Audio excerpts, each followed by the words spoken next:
Hi అండి, అందరికీ నమస్తే. మాధవి వంటిల్లు ఏలూరు ఛానల్ అండి. ములగాకు కారప్పొడి అండి. ములగాకు చెట్టు ఆకండి. ఇది ఎంత ఫ్రెష్గా ఉంది చూడండి.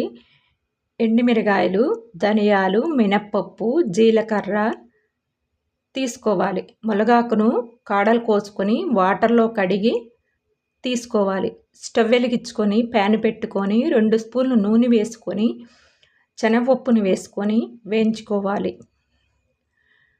మినప్పప్పు, ధనియాలు, జీలకర్ర వేసుకొని బాగా వేయించుకోవాలి.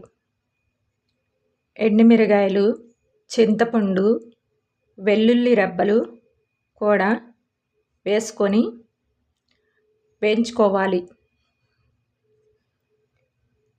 కరివేపాకును కూడా వేసుకొని వేగిన తర్వాత అవి తీసివేసి ములగాకును వేసుకొని వేయించుకోవాలి.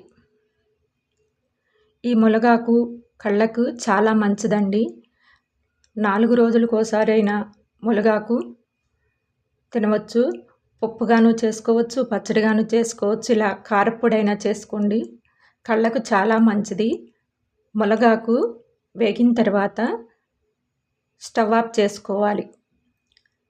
వేయించి పెట్టుకున్న ఎండుమిరగాయలు చల్లారిన తర్వాత మిక్సీ జారులో వేసుకొని సరిపడినంత ఉప్పు, ములగాకును కూడా వేసుకొని మూత పెట్టుకొని మిక్సీ పట్టుకోవాలి. మిక్సీ పట్టుకొని ఒక ప్లేట్లో వేసాను చూడండి. పొడి పొడిలాడుతా ఎంత బాగుందో ములగాకు కారప్పొడి. ఈ వీడియో నచ్చితే లైక్ చేయండి, షేర్ చేయండి, సబ్స్క్రైబ్ చేయండి. Thank you.